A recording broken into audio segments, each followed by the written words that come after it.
Arge konne pitroko Wallagga koi bitang guacha Ya asi ko bayang kabaseto Ya jima ko kolfa ko da wachai Ya shawa ko kolfi fayan tao Salale ko gubacha tan kolfa Ajalo ko himboin na jetame Ajalo ko mafamboy disa Ajalo ko himboin na jetchonge Ito na bosse Silas ko bachoda Kilash fanni fanni falmachoda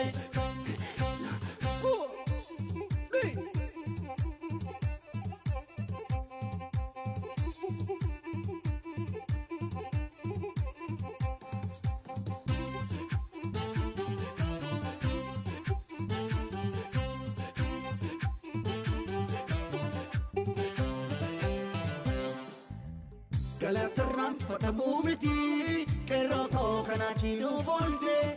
kullu mirga ko falmattu igni ke bilis mato Galatran fatamumiti keroko kanati no volte kullu ta ke oso jirtu ya dulle biya ko sinyate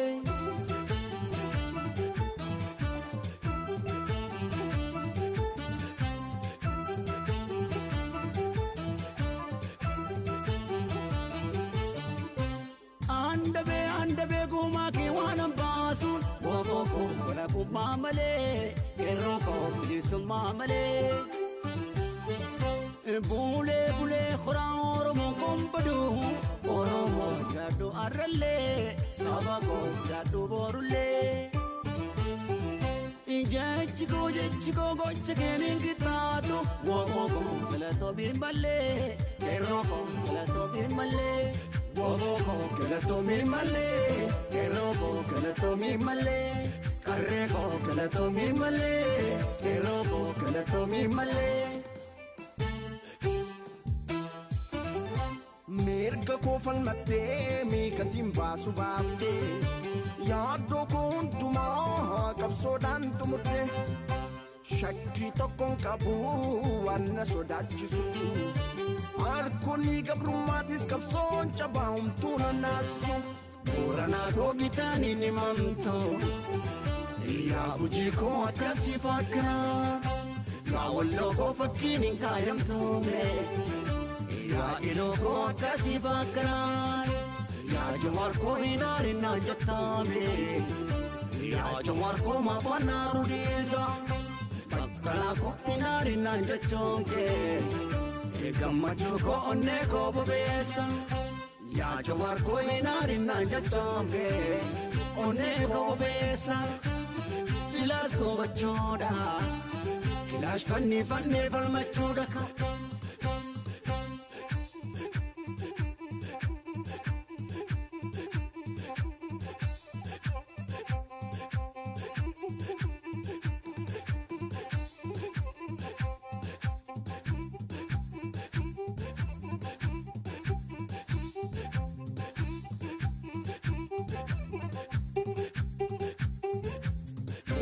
Googitani ni mamto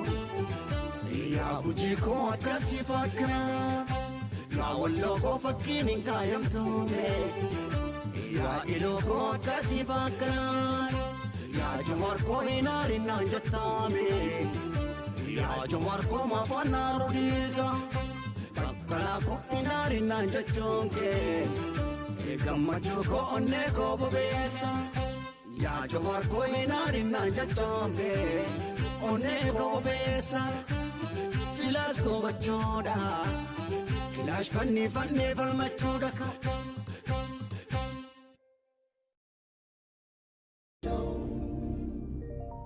Man bro kabda Arge konne pitroko Wallagga koi bitang guacha Ya asi ko bayang kabaseto